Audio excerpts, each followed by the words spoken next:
Cooking a great steak at home isn't hard, and this is how you do it. What I've got here, and this applies to all cuts of steak, what I've got here is a very nice piece of New Zealand grass-fed sirloin. It's cut quite thickly, more like a New York cut, and before I put it into the pan, which I'm getting nice and hot over here, not too hot, I want to add a little bit of New Zealand olive oil. And we'll just slosh that around in there. And I'm going to season it with salt and freshly ground black pepper.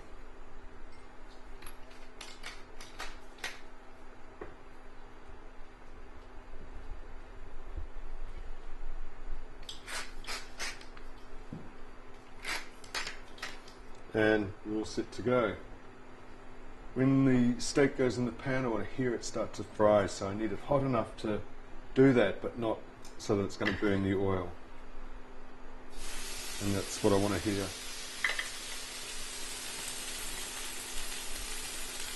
There is a myth going around that you seal it on both sides to seal in the moisture. It's a lot of rubbish.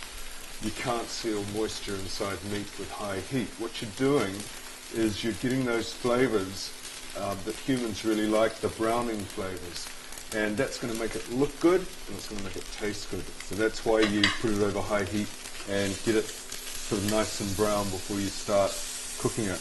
Now that's quite a hot pan, I can tell, because there's lots of steam and a little bit of smoke coming off that, so I'm going to turn it down just a touch. It's quite a thick piece of steak. I want this to be medium rare, which is mostly cooked but slightly raw in the middle. So I'm just going to let that burble away nicely. It's going to take about maybe 4 minutes each side, 3 to 4 minutes each side for that to be medium rare. You may have noticed that I've left the fat on. I particularly do this especially with sirloin steak because of course it's going to lubricate the steak as it cooks, keep it nice and moist, and it's also going to make it taste really good. You can decide later whether you're going to eat it or not.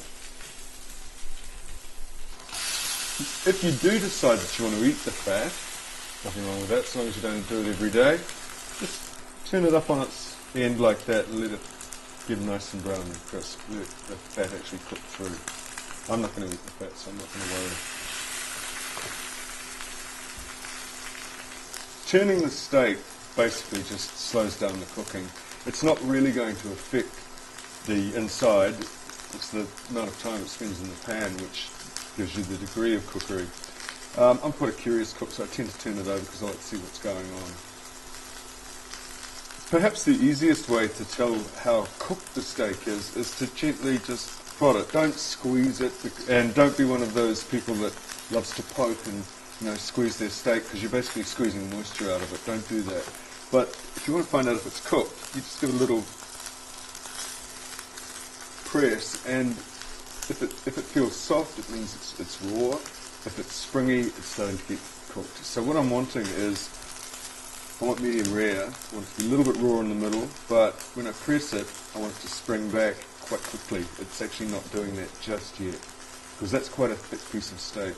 So I'll just wait for a little while. In fact, I might even turn it over. It's quite a hot pan. Okay, so look, when I press this, it springs back quite quickly. I hope I haven't overcooked it. So I'm going to take that out of the pan. I'm going to leave that just to relax, or as they say, rest, because what I don't want to happen when I cut that is I don't want all the juice and blood to come spilling out of it. So if you let that rest, the whole thing calms down and the juice will stay inside. So here's the delicious pan-fried piece of sirloin, and it's been resting for about 5 minutes. So we'll just slice it open and see where we're at. And there we go. Just on the rare side of medium rare.